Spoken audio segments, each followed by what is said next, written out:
I'm Marty Stouffer. Every summer in Alaska, the salmon make a massive upstream spawning run. When they do, the largest meat-eating land mammals in North America also gather together. Up to 100 huge brown bears congregate along McNeil River to feast on the spawning salmon. Usually these bears are loners. With their enormous size and lack of natural enemies, they have little use for group life. For most of the bears, the annual summer gathering is their first close contact with others in 10 months. Even so, they're not exactly social. They compete seriously for this important food. Each animal claims and defends a fishing spot.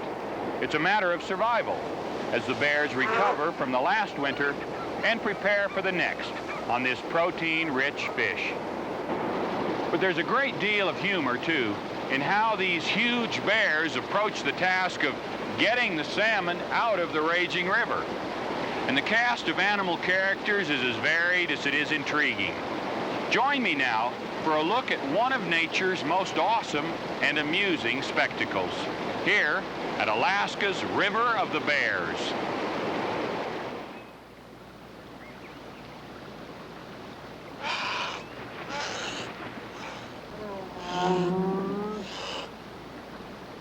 Alaska, our largest and wildest state, is home to some of the world's largest and wildest animals. The brown bear is a native of cold northern regions around the globe, but there's only one place where these great solitary creatures gather in any number. In southern Alaska, the McNeil River flows into Kamishak Bay. About a mile upstream from the bay, a section of rapids presents an obstacle to migrating salmon and a unique feasting opportunity for bears. Protected by the McNeil River State Game Sanctuary, as many as 80 bears gather each summer. Surprisingly, the world's largest carnivore is not very carnivorous. The brown bear's diet, like that of most bears, consists more of grasses, roots, and berries than it does of meat.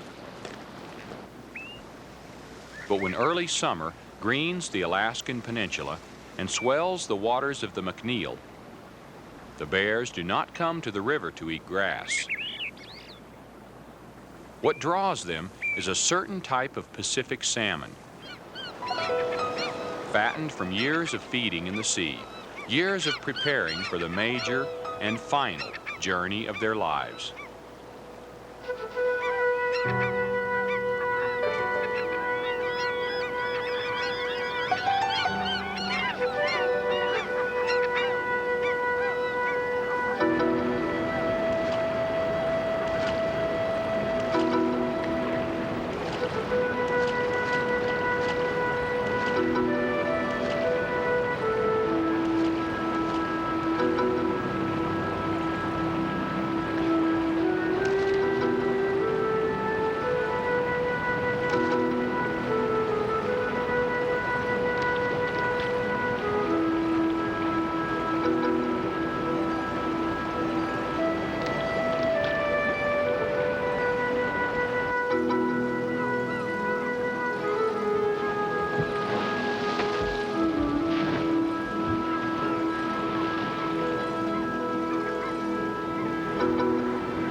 The salmon are fat, but not the bears. A long winter has claimed last year's food reserves, and females with nursing cubs to support are especially thin.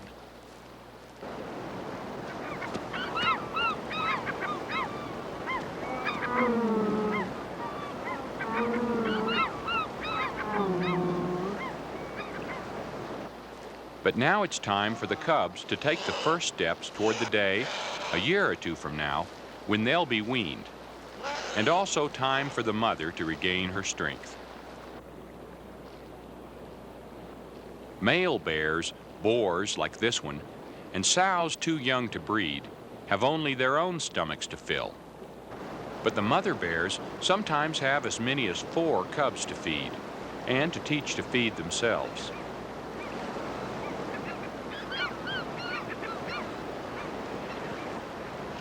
The cubs learn by example, if they're lucky.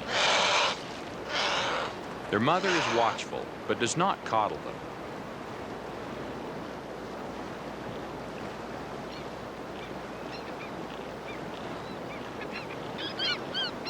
As the cast of characters gathers, the mother bear's first concern is to stake out a good fishing spot. Her instinct tells her that her 2 cubs are strong enough to follow along, at least through the shallower currents.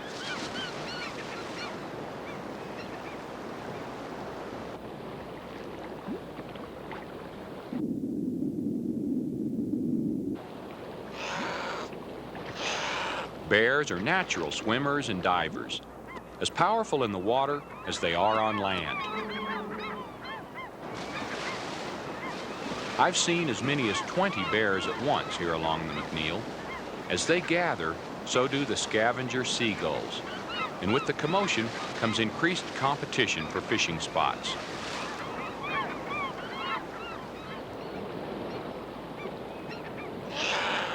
And with neighborhood tensions running high and her fishing luck running low, even the most patient mother gets a little irritable. Each mother has her own individual method of fishing. Her cubs learn the way she did, by example and by trial and error, as the family searches out the most rewarding currents and eddies.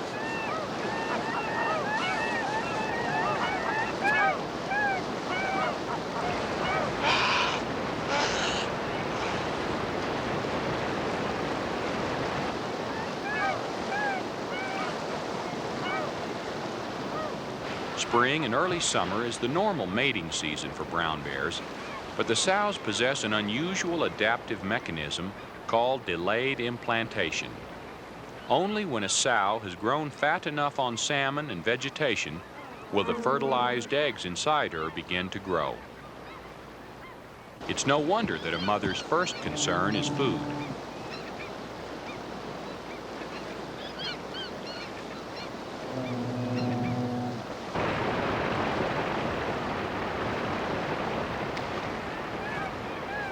At last, a male bear catches a fish and leaves his place to dine and dry out on the riverbank. Immediately, the female and her 2 cubs take over.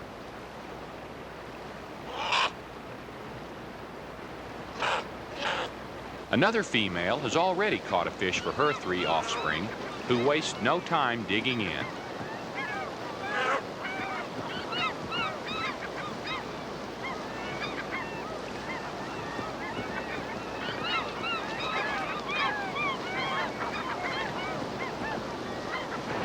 The first female scans the river, looking almost like a tennis fan.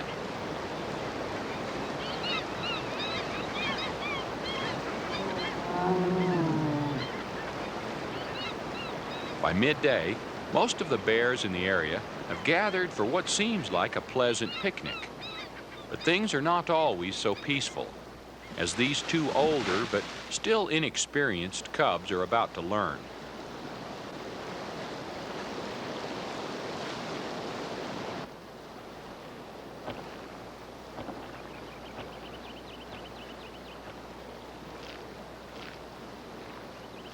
A big boar is looking for a fishing spot in the afternoon sun. As if oblivious to his presence, the two impetuous youngsters carry on with their awkward fishing tactics.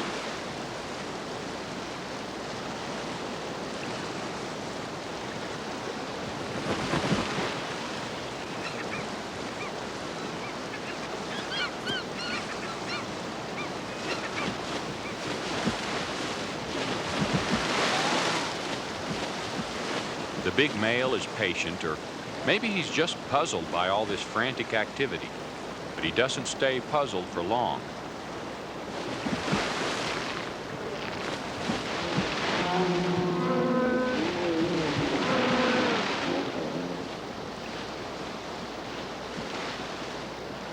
Almost always, the biggest bear claims the best fishing holes. But frequently, the question is, who is the biggest bear?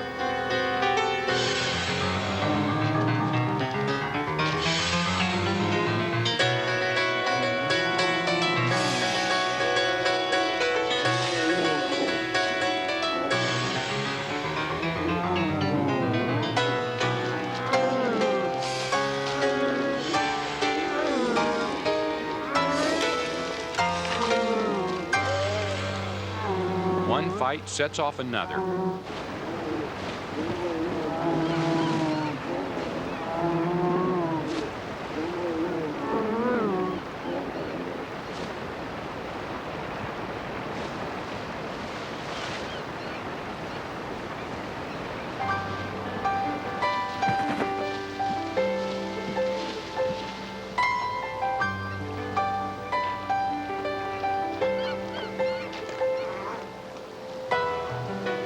The first rule of survival is not to fool with Mother Nature.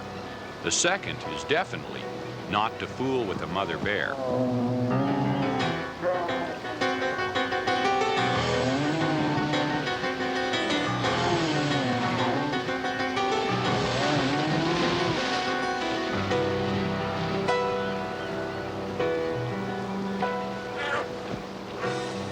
In the confusion of the fight, the salmon slipped back into the river. But all the mother bear knows is that it's gone, and she thinks the stranger took it.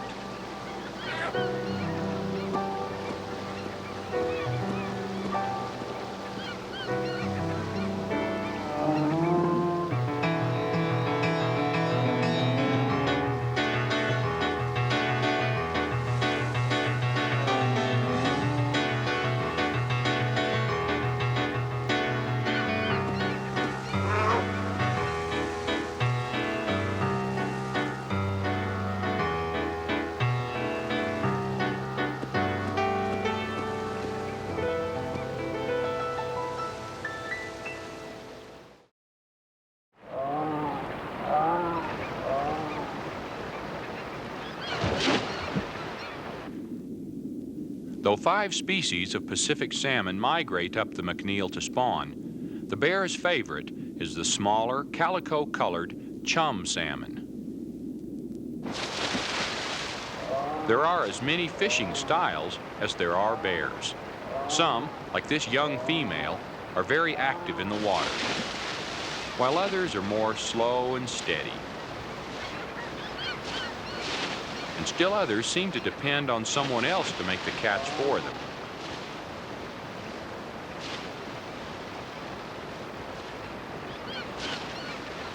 While some bears flounder around, this big boar seems to know exactly where to find a fish.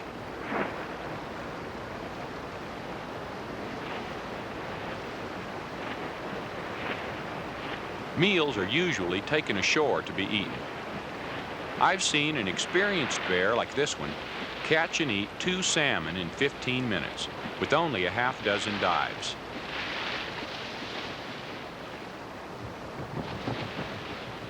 Primarily vegetarians, brown bears also feed on insects, rodents, and carrion, but it's only during the summer salmon run that they truly live up to their name as carnivores.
While some bears prefer a vantage point on the rocks above the water, many seem to enjoy getting right down into it. The salmon aren't especially hard to locate, but they are hard to catch.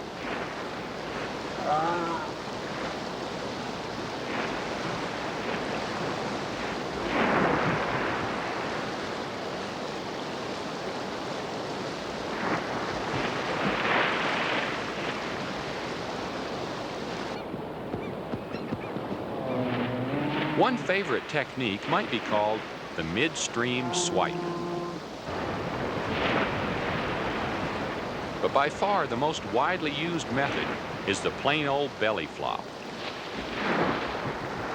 The object of the belly flop is not just to create a 1,000-pound splash, but to pin a salmon against the rocky river bottom and to get a good grip with claws or teeth.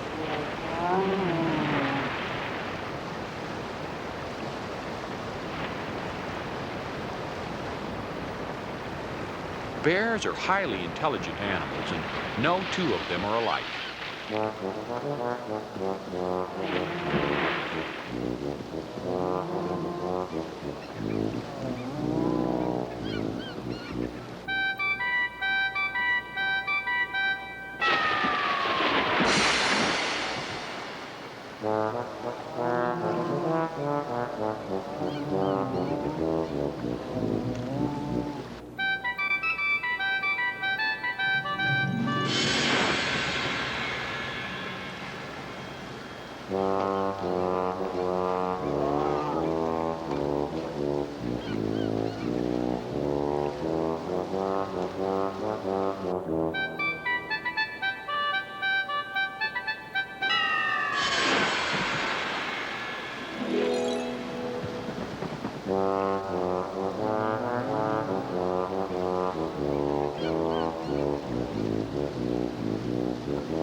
In July, when the hungry bears gather at the start of the salmon run, every last scrap of each fish is devoured.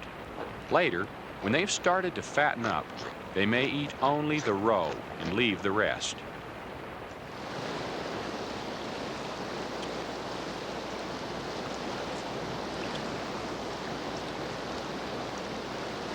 I've seen a bear eat as many as 8 10-pound salmon in one meal before taking time out for an afternoon nap.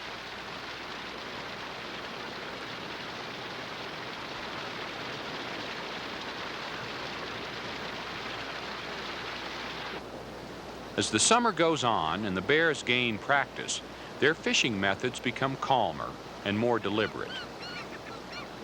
They're no less eager, but aggression subsides as they concentrate on gorging themselves. They make fewer misses, and they even seem to come up with bigger fish.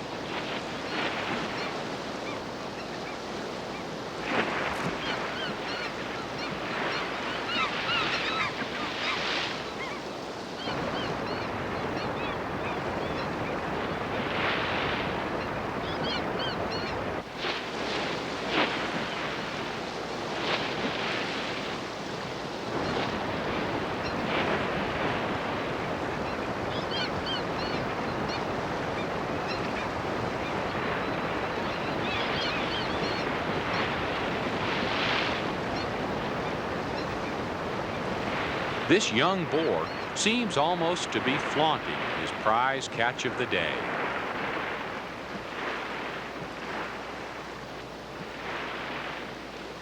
By late afternoon, each bear has had at least one chance at a fishing spot, and contentment sets in along the McNeil.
salmon run is over, the bears must resume their normal vegetarian diet, a diet that alone could never provide the layer of fat needed to survive the long, cold months of hibernation. In fact, without sufficient fat reserves, the mechanism for hibernation is never triggered, and the bear cannot fall asleep. This makes for a very grouchy bear.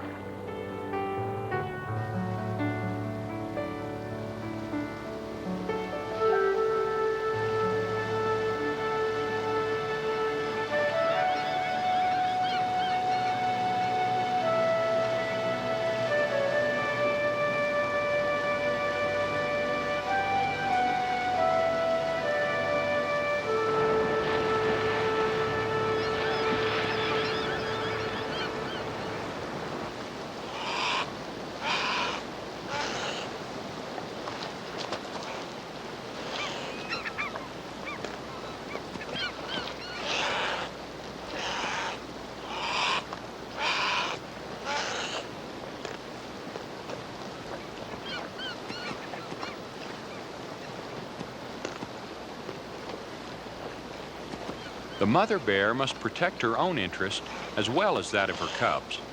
But perhaps she's also teaching them a lesson in aggressiveness, a lesson that might help them survive as long as this battle-scarred old boar. Stiffened by age, this magnificent granddaddy weighs over 1,600 pounds. Though he's still able to fish, this could be his last season on the river.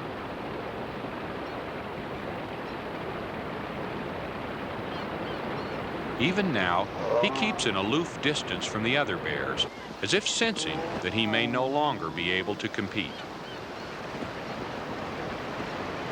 No matter what his fate, the old boar has already lived a full life.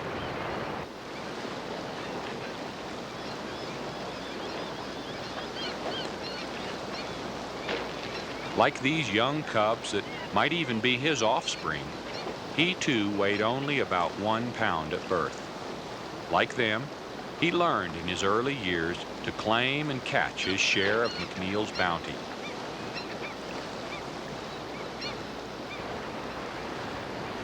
Each summer he grew stronger and more skilled, though no doubt he too could tell tales of the one that got away. To these younger bears that will repeat his life, he leaves behind a legacy of summers of plenty in a wild and beautiful land where bears can still be bears, far from the strongholds of man.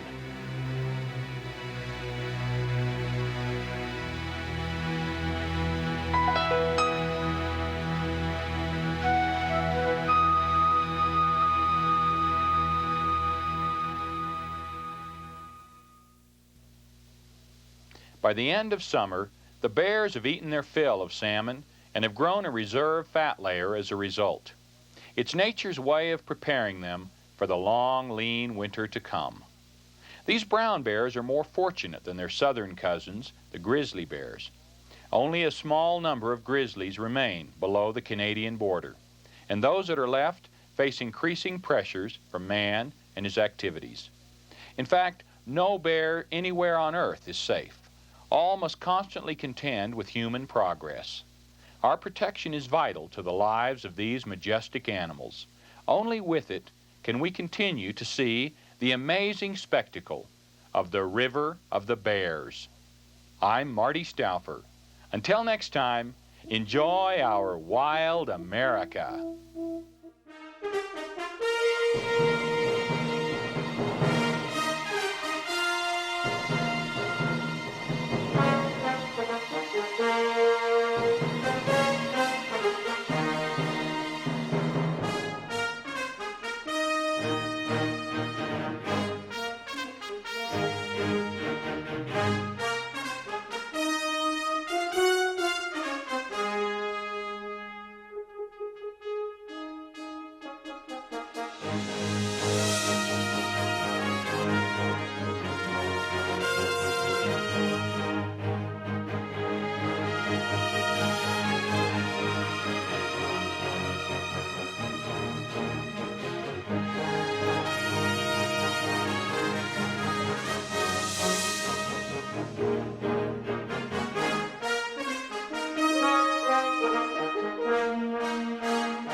I'm Marty Stouffer.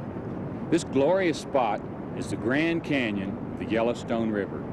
These falls drop over 300 feet. That's twice as high as Niagara.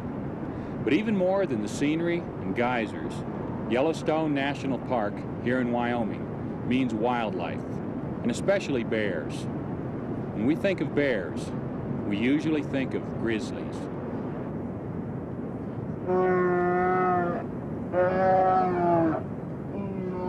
What is this creature anyway? A horrible monster or a lovable clown? Of all our ideas about animals, the grizzly is certainly the most complex and contradictory. The bear is more a creature of legends and our imaginations than of scientific fact. In the past, we persecuted and killed grizzlies with no regard for their place in nature. Now, we are finally beginning to know and understand the few bears which remain on the last shrinking remnants of their range. The end may be near for the time of the grizzly.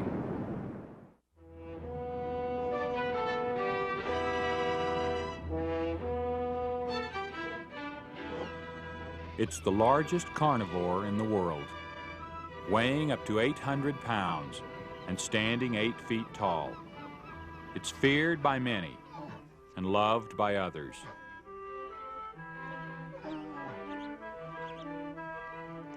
Intelligent enough to be easily tamed, yet forever wild.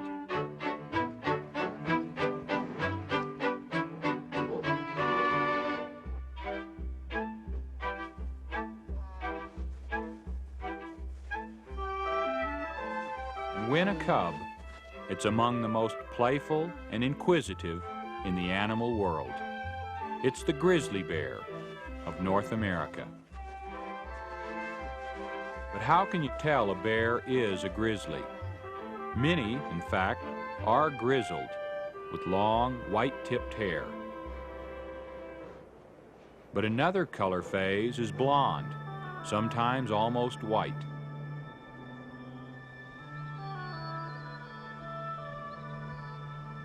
The dark color phase can be brown to nearly black. The fourth color phase is known as the bald face. It's easy enough to tell a grizzly from a black bear if the black bear is black. But they too can be almost any shade from light to dark. The easiest way to tell a grizzly from a black bear is by size and shape. A grizzly, seen here, is usually much bigger. It has a large shoulder hump and a dished face. The profile is much straighter on a black bear. Whatever its color, a grizzly is always eating. It is a carnivore, but it's also a vegetarian. It's often seen eating grass. More appropriately, the grizzly is an omnivore, eating anything and everything it can find. This bear is digging for ants.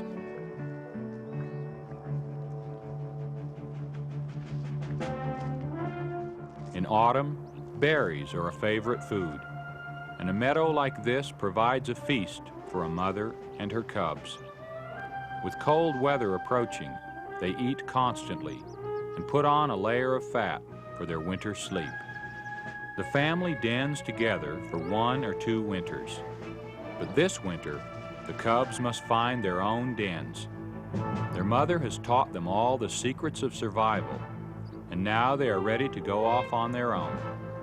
This rare footage shows a mother trying to leave her grown cubs.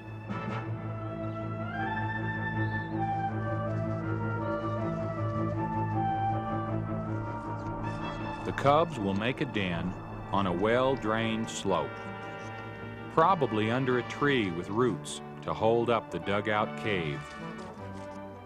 A male bear may start to dig in September, yet not enter its den until Christmas. A female with cubs will den up much earlier.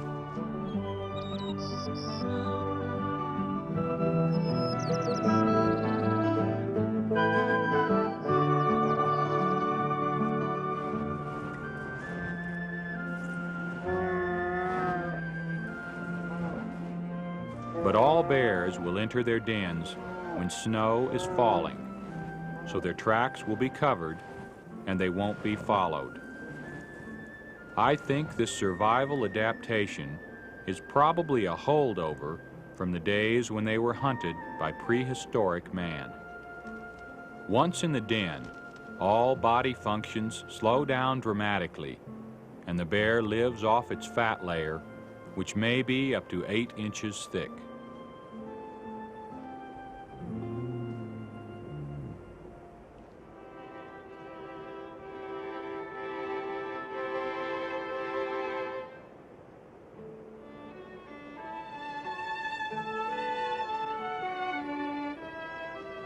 By February, a pregnant female will give birth.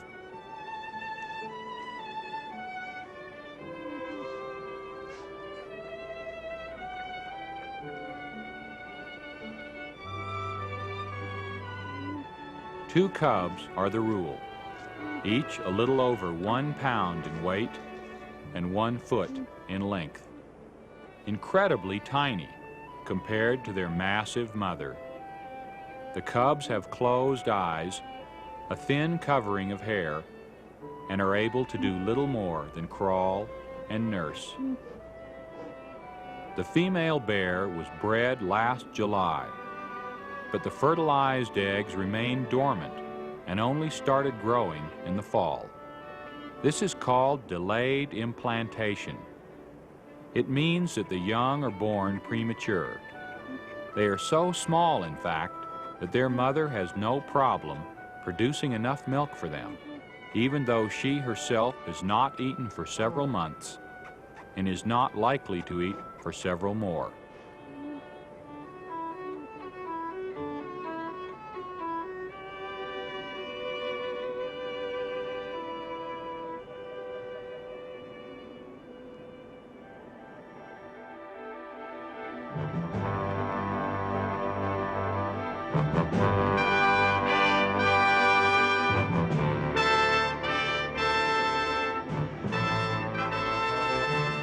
When the bears emerge hungry from the den, they often feed on winter-killed animals, like this elk.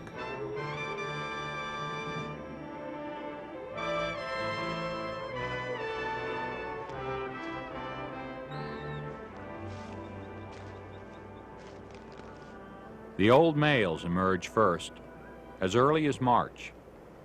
Most come out in April, and a female with new cubs might not appear until May.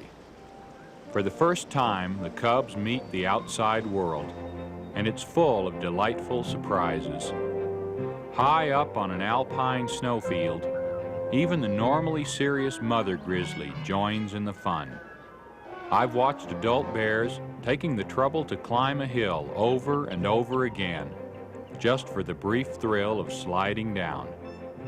Constant play is a vital part of every cub's education, in which the growing youngster's expanding environment is tested and explored. And exploring is what being a grizzly cub is all about. There are many other creatures to meet in the wilderness. Some, like this raccoon, are as curious and active as the cub herself.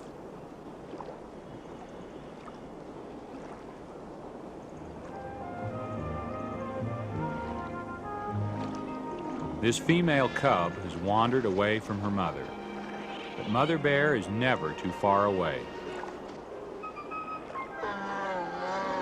And she is usually within calling distance.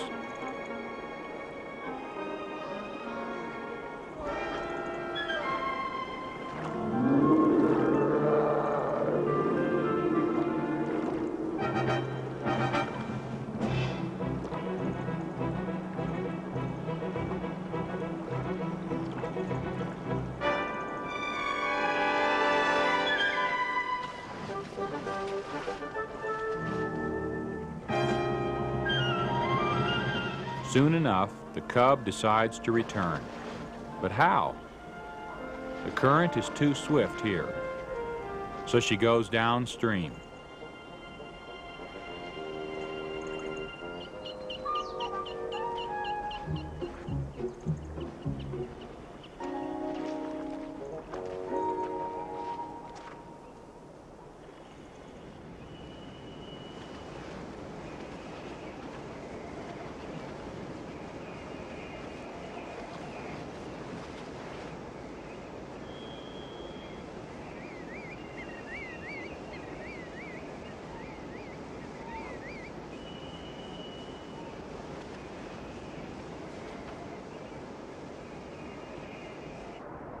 Most animals swim instinctively. With a little help from her huge paws, she swims to the other shore and Mother Bear.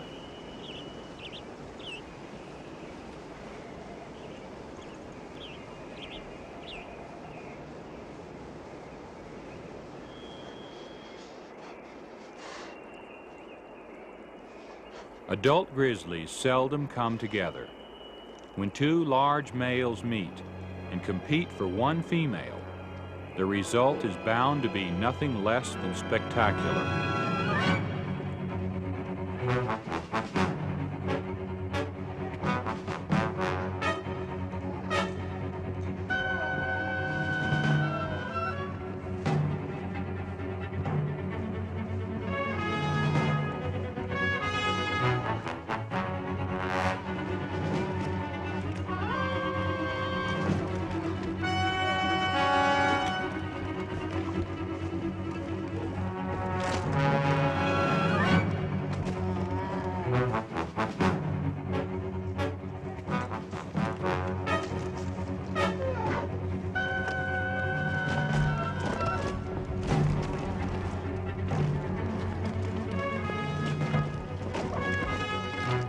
These battles can end in death, and for territorial reasons, large males may sometimes kill small cubs.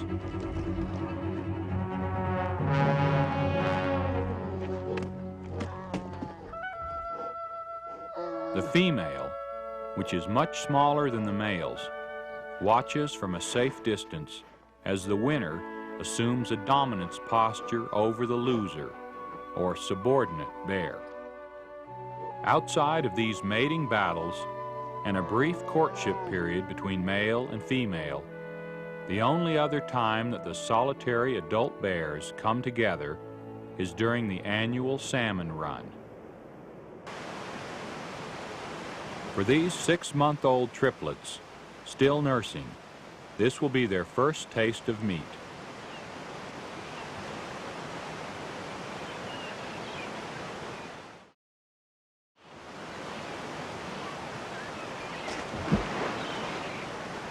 Older bears know all about salmon and often prefer to eat the eggs first.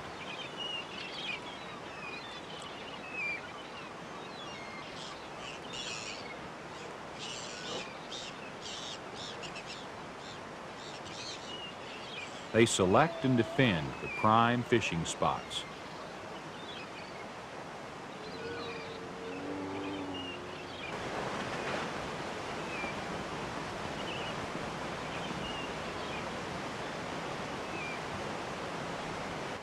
Convincing her cubs that an enormous thrashing salmon can be eaten at all is quite a teaching job for the mother bear.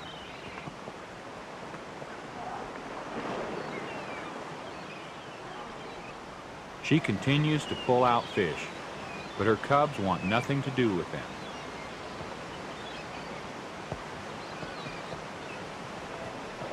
Yet salmon is a vital source of protein, especially with the long winter to come.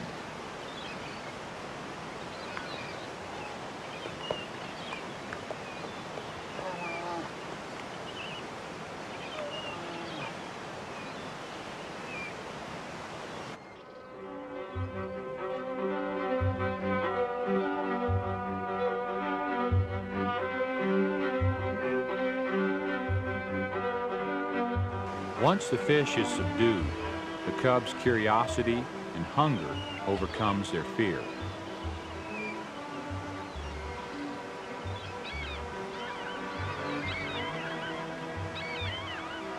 Seagulls flock to pick up the scraps as the bears feed.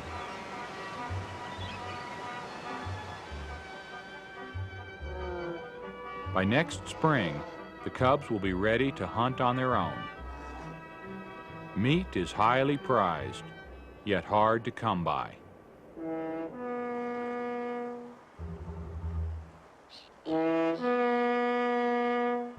This Alaskan caribou has been severely wounded.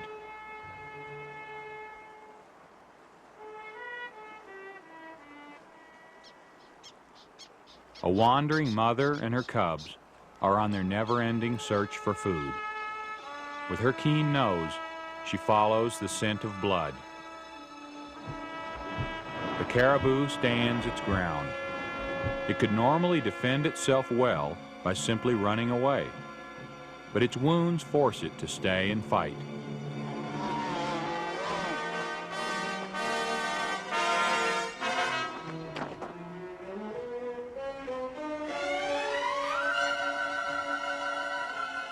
Its antlers and sharp hooves are dangerous weapons, and the bears know it.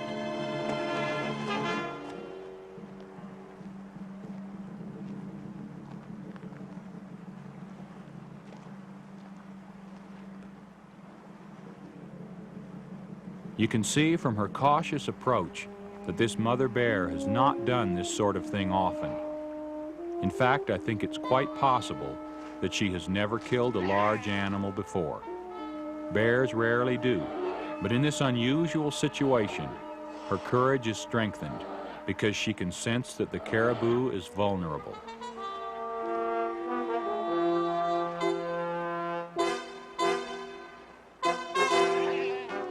The cubs stay clear as she presses the attack.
A healthy caribou could have easily escaped.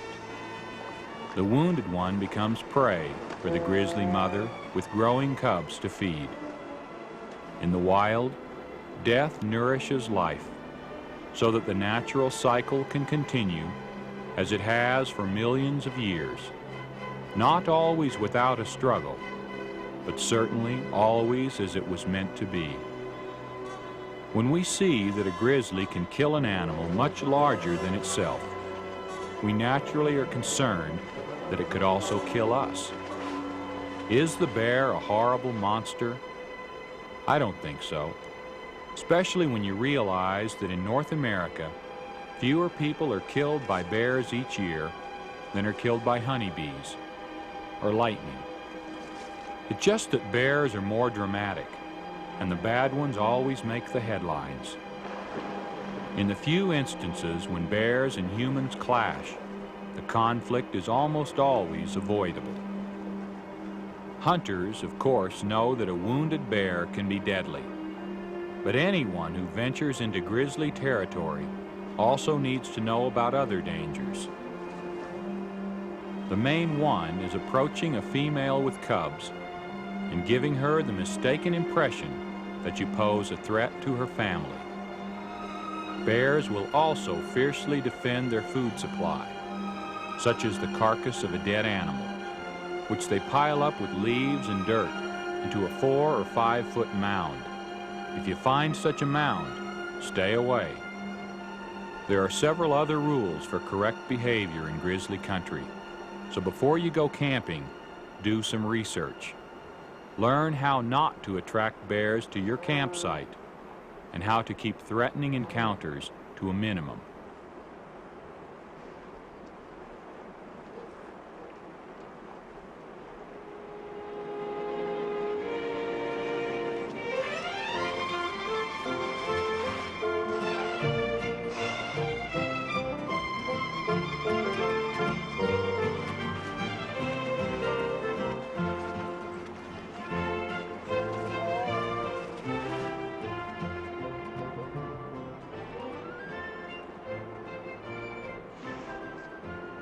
Since the male is solitary, grizzly family life consists of a mother and her cubs. A female can be ready to breed as early as 3 years of age, sometimes not until as late as 7 or 8.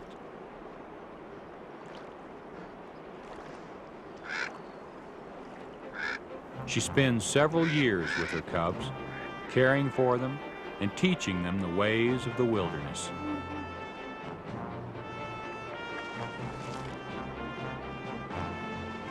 A breeding female may have up to 5 cubs, but is most likely to have only 2 cubs every 3 years. Everything about a grizzly's reproduction is slow, and this makes the bear very vulnerable to changes brought about by man.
After several days of eating and sleeping by the caribou carcass, the bears now seem content. They share the meat with scavengers like this magpie. For a cub, this scavenger also makes a lively playmate.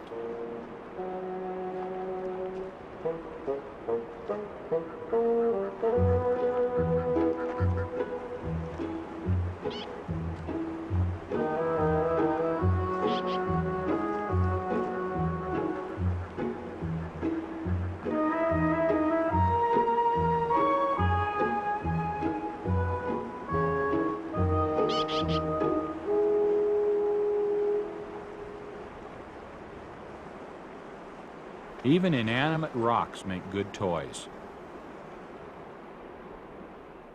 But soon they're back doing what grizzlies do most, eating, with some time out for more play.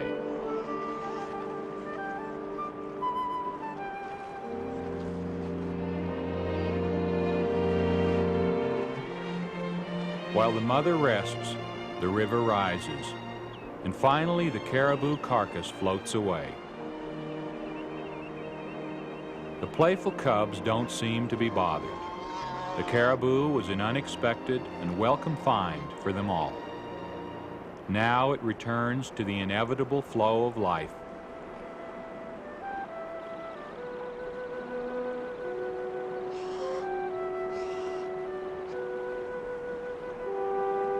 And the bears also move on, as they always have and always will. Their only enemy is man, with his guns and his inroads into the bears' last strongholds of wilderness. The grizzlies must keep moving, for food and for freedom. They must find wild lands where they can reign supreme as they have for thousands and thousands of years.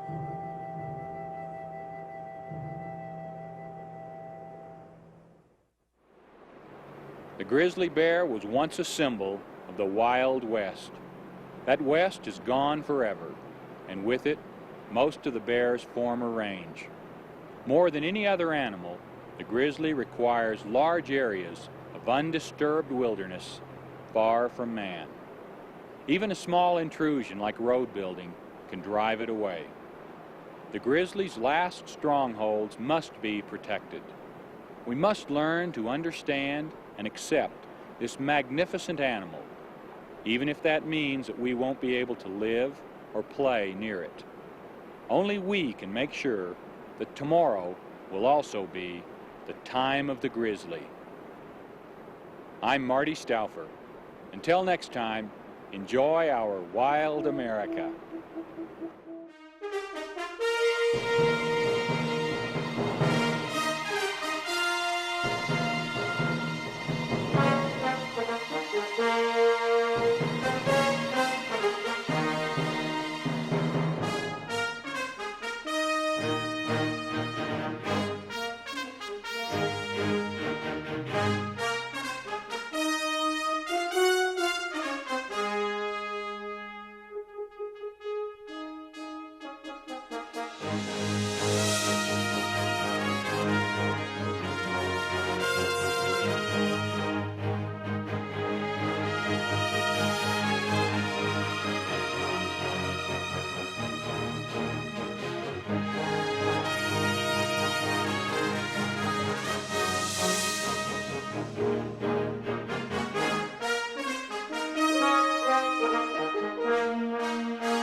I'm Marty Stouffer. Most of us have seen a white-tailed deer. They live in every area of the country, sometimes even in people's backyards. We see them as lovely and graceful, and we hate to see them for what they really are, a prey species, a meal on the hoof for hungry predators. But the reason deer are sleek and swift is because they spend their whole life on the alert or on the run.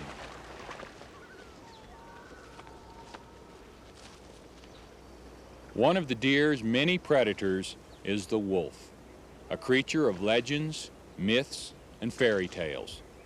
Most people think of it as a savage, natural-born killer, and they think of wolves and deer as mortal enemies.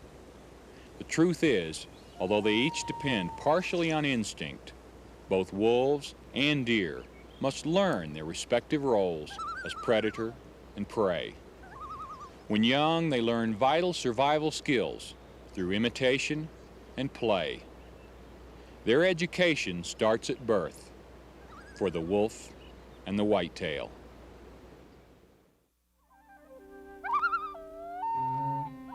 In the wilderness, the seasons are everything. From summer to fall, from winter to spring, the lives of the wild animals are bound to the year-long rhythm of life and death.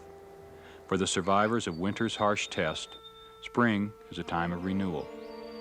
It is a time of birth for the timber wolf, a predator, and for its prey, the white-tailed deer. The pup will mature into a strong, resourceful hunter. The fawn will become swift and elusive. Yet before these wild babies take their ultimate places in nature's plan, they will spend a year or more, growing and learning, the pups with their parents and pack, and the fawns with their mother and herd. The puppies were born in mid-May and spent a month in the den with their mother. I came upon them wide-eyed and alert as they were taking their first look at the outside world. Mother Wolf is one of the most loving and devoted in the wilderness, but from now on, she's going to find it hard to keep her eye on her very curious pups.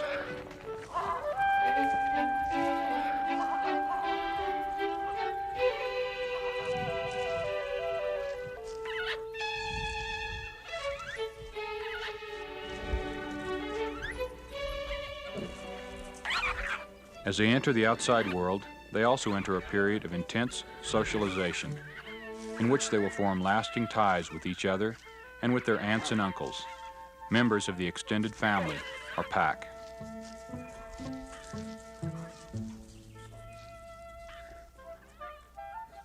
Throughout spring, the life of the pack revolves around raising the newcomers, and raising wolf pups involves endless hours of very important play.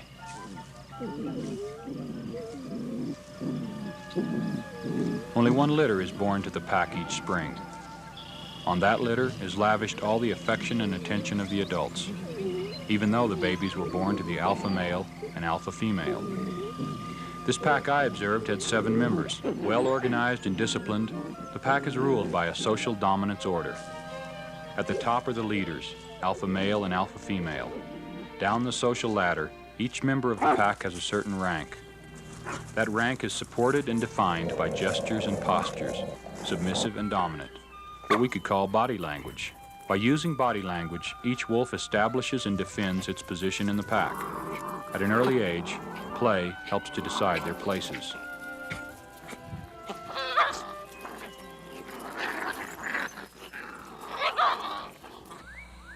Birth, the everyday miracle.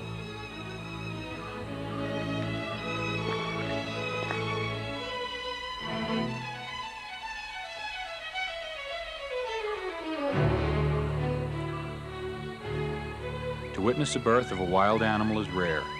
I was very fortunate to find this white-tailed doe just as her time had come. Often a wild mother seeks shelter in a burrow or den, shielding herself from hungry predators. But the white-tailed doe gives birth when she is ready, regardless of where she is. The newborn tries out its wobbly legs with some encouragement from mother. Learning to stand immediately after birth is an important lesson for a hunted animal. The fawn will thrive on its mother's rich milk, 3 to 4 times higher in butterfat and protein than cow's milk. A doe's first birth is single, but after that, twins are the rule. Both fawns will have control over their unsteady legs in about an hour, but mainly, for the first few critical days, the fawns lie still and flat on the forest floor, safeguarded by their camouflage coats and relative lack of odor. When danger threatens, they freeze.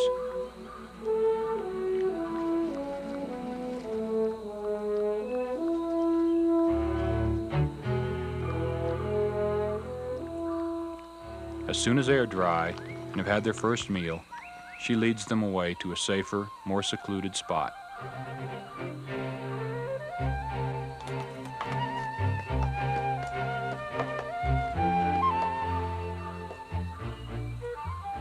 By late spring, childhood, with all its endeavors and hurdles, has begun. After a reassuring nudge from mother, the youngster tries again. The rocks are a good obstacle course for the fawn. And although it can now outrun a human, more practice is needed before it can escape a wolf.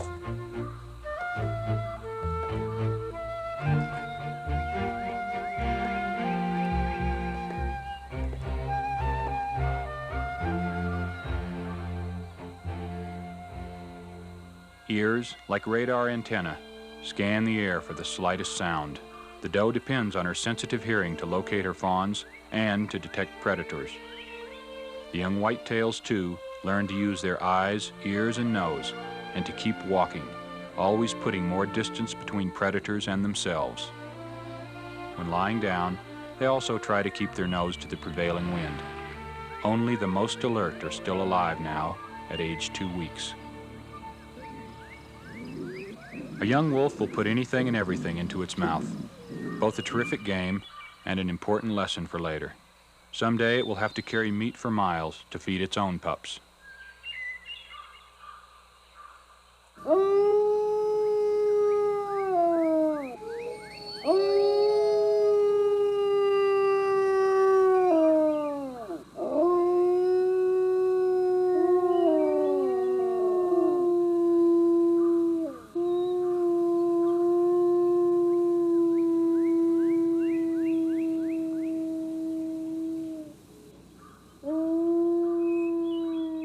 Its main purpose is to assemble the widely scattered pack for the hunt.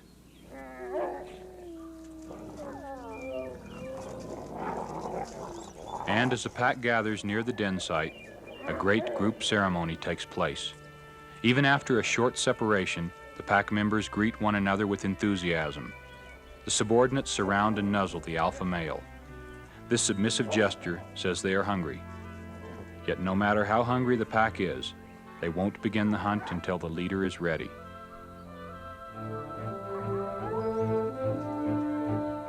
The pups are too young to join, except in spirit.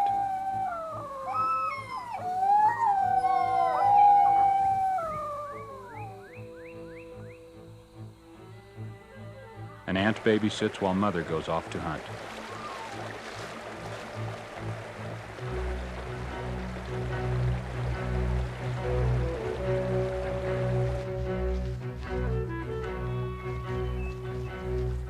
Deer are in the area. The wolves are excited and expectant as they try to catch scent of the prey.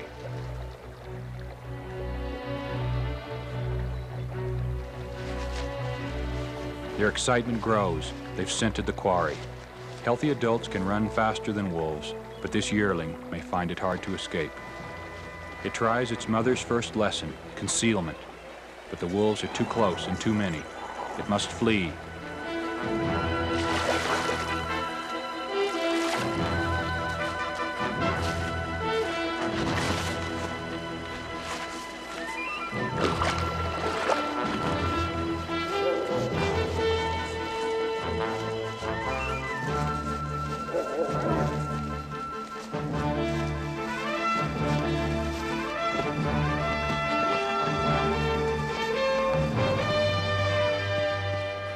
The yearling was able to escape. About 10 deer get away for every one that is caught.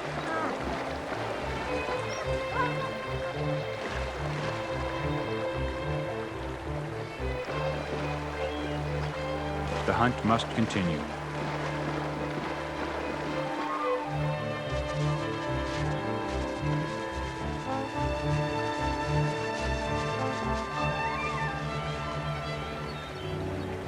This deer tries to stand its ground.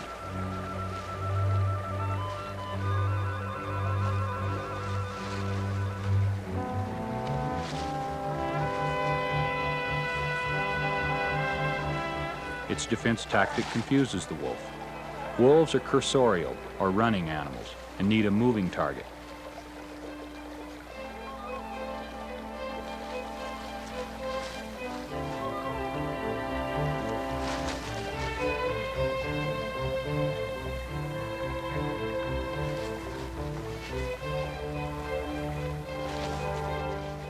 For a moment, it looks as if the tables are turned.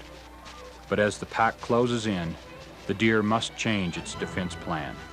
Again, running seems to be the only solution.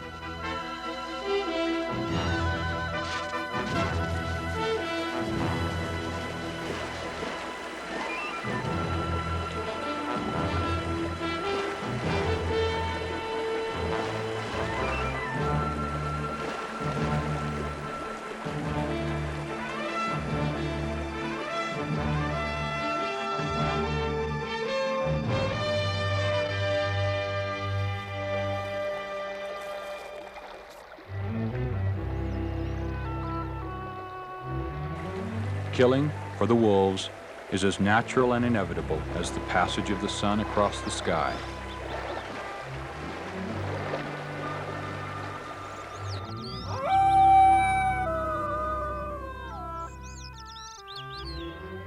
Mother has brought back meat in her stomach and now regurgitates it for their first taste of solid food.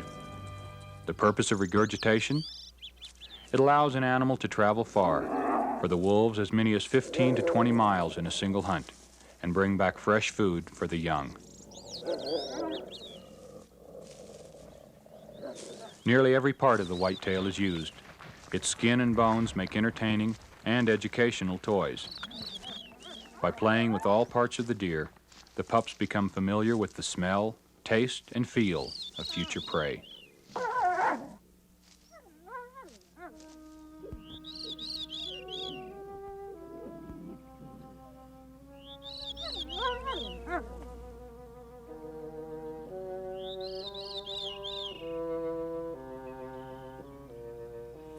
When the pups aren't eating, they're playing. If lucky, they may catch a mouse, but wolves are not born killers. Instead, they are born with certain behavior patterns, running, jumping, stalking, that allow them, through observation and experience, to learn to survive.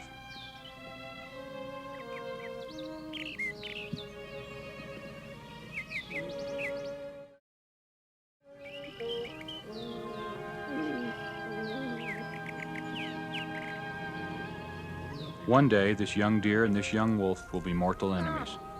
But for the moment, both youngsters are still innocent and curious, unschooled in the roles of predator and prey. Because it is a predator, the pup is naturally more playful than the deer. Wolves must search for their elusive meals, so they never stop investigating and exploring. The fawn is also inquisitive, but in a more contained way. It doesn't know what to make of this furry and energetic creature. However, the fawn doesn't run. Its defense reactions are, for the most part, learned. By seeing adult deer run, the fawn too will know to run. Try as it may, the young wolf cannot interest its new acquaintance in a game of hide and seek. Someday, perhaps they will meet again. But now, no matter how far they roam, there is no place like home and mother.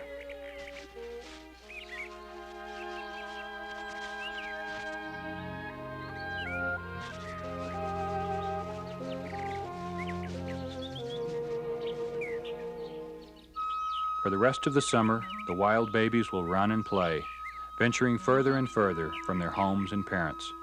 They will discover the ways of the wilderness and master vital survival skills. And next winter, the young wolves and the young deer will be ready to take their ultimate places in nature's plan.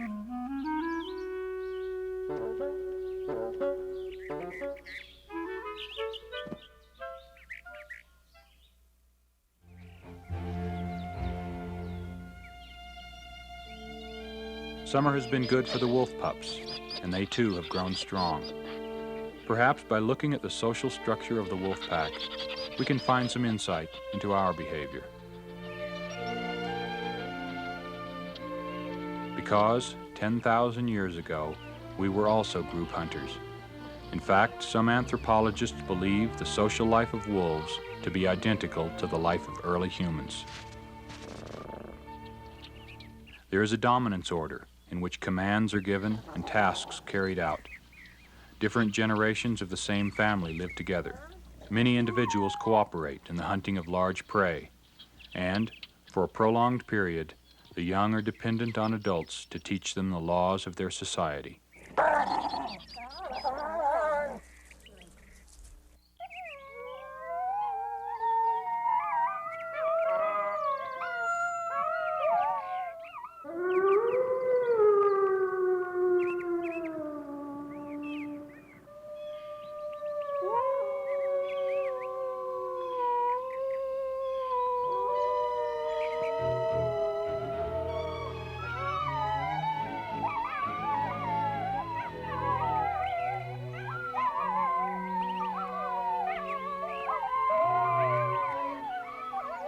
They provide us with a good example of harmonious communal life. Even the howl may say something. Electroanalysis has shown it to be similar to the human voice. Often the wolves raise their voices in unison for no other apparent reason than sheer joy. The rally call is a spontaneous expression of good feeling. The howling and greeting ceremony now includes the pups.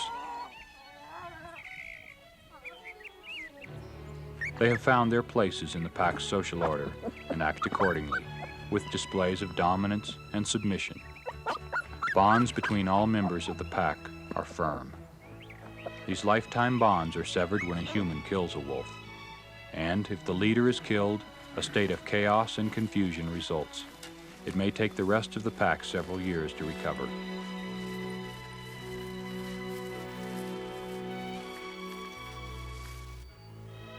To get solid food, the pups still beg.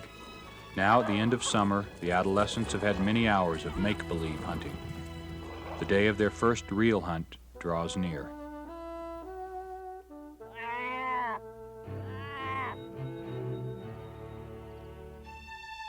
The fawn is curious about the strange growths on the buck's head. He's in velvet. Velvet is a kind of modified skin, a nourishing tissue that feeds and protects the growing antlers. When new, antlers are one of the fastest growing forms of animal tissue known.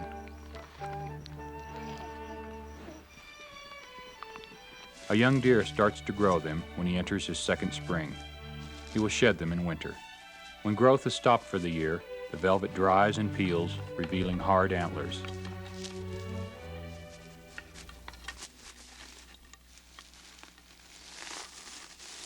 Right before mating season, the male's blood runs hot. Even the smaller spike buck feels the instinctual call and challenges an older buck to fight.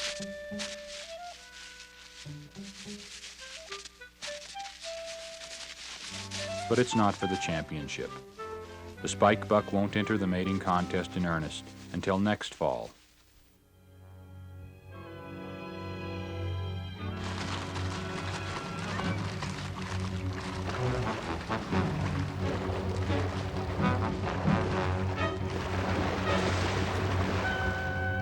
The male and female whitetail group together for the autumn mating season. The bucks are in their prime, coats sleek, eyes clear, necks swollen, antlers polished and shiny, and are very attractive to the female's heavy musk odor.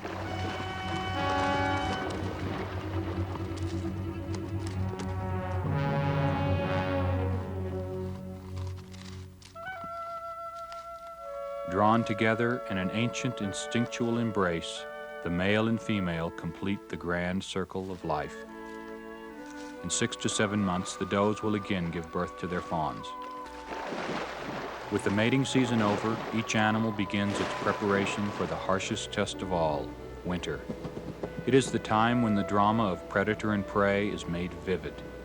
The hungry and the hunted both play out their roles on the stark, snow-swept stage. For all, food is scarce.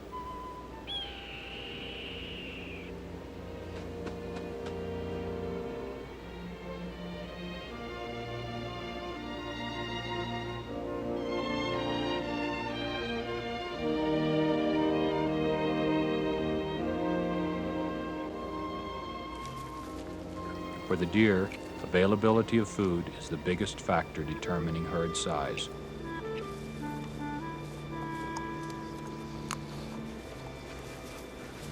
The wolves adjust to the number of deer. The young, although not yet full grown, now look like adults. All have thick winter coats underlined with cold-proof wool.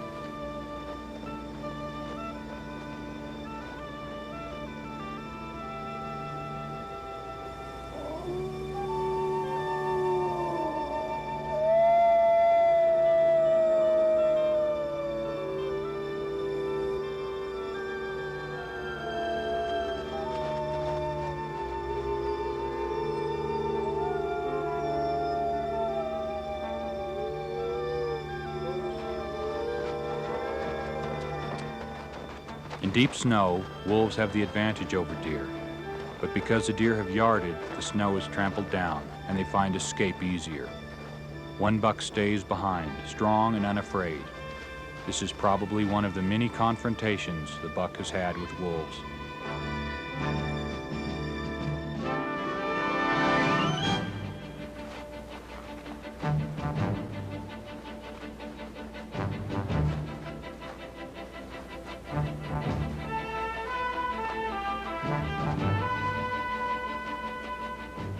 For deer, each day is a matter of how to eat without being eaten.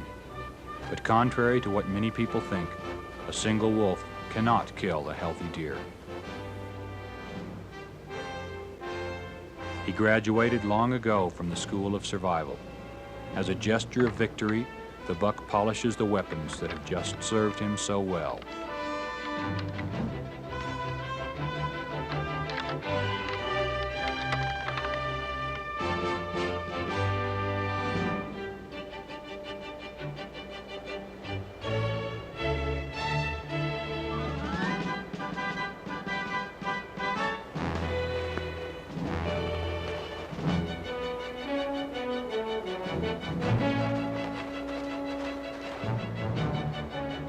The rest of the pack, including the juveniles, reaches the deer yard and fans out in different directions.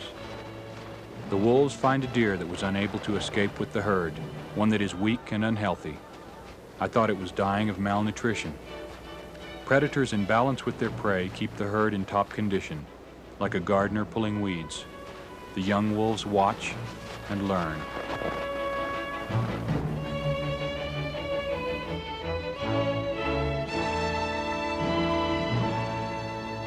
The deer, young and old, also witness the scene. The stamped forefoot, a warning signal, comes too late for the sick one.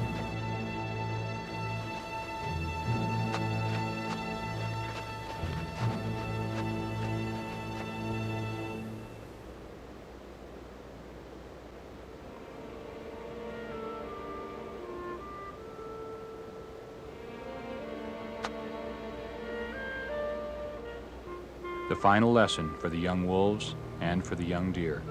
For both, it is the end of the age of innocence.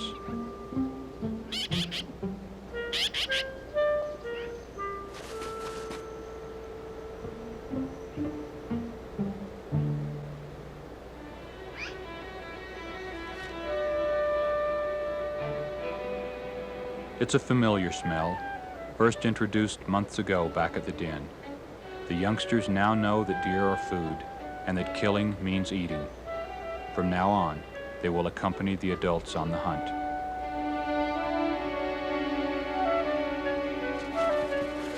The wolf drags the carcass to hide it in a safe, temporary spot. People finding wolf-killed carcasses often think that wolves are wanton killers. In truth, the wolf has hidden the carcass until it can gather the pack to come and feed.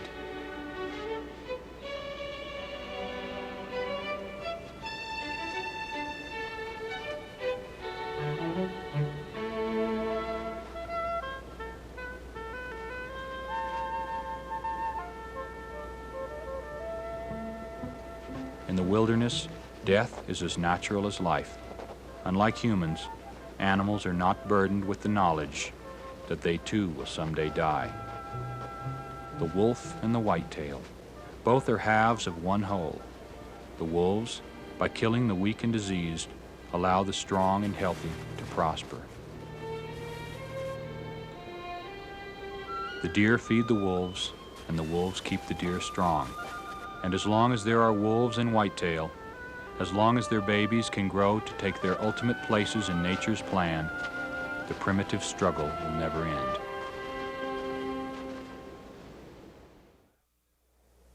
In Alaska and Canada, the wolf still roams in fairly stable numbers.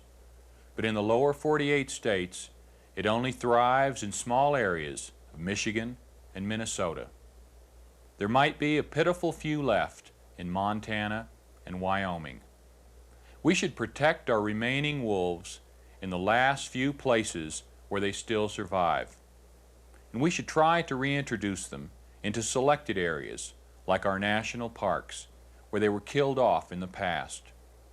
That was before we realized the important balance that exists between predator and prey, between species like the wolf and the whitetail. I'm Marty Stouffer. Until next time, enjoy our wild America.